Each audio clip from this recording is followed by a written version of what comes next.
Hola amigos, ¿cómo están? Bienvenidos otra vez aquí a Joca's Kitchen. Pues hoy vamos a hacer un postre y es uno de mis favoritos. Se llama habichuelas con dulce o frijoles con dulce, como usted pudiera llamarle.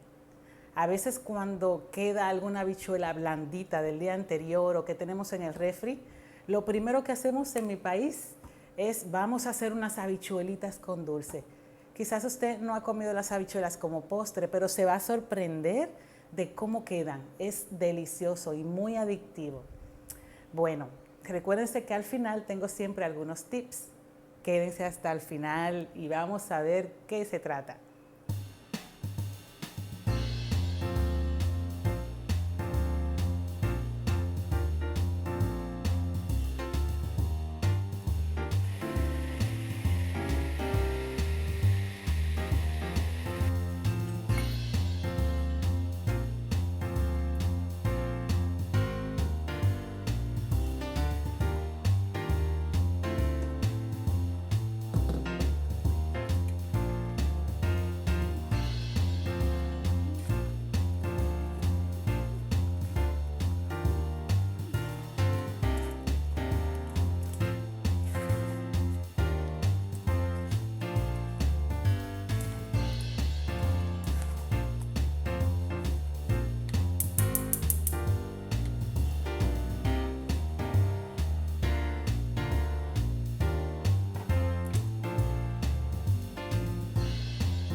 Bueno, ya listas nuestras habichuelas con dulce. Lo que resta es que me digan cómo les quedaron las suyas en su casa.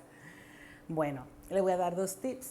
El primero es que no debe dejar que se evapore mucho o se consuma mucho su habichuela con dulce, porque ya luego en el refri, cuando la vaya a guardar tapada, ella se va a espesar. Entonces, no la deje espesar tanto en la estufa.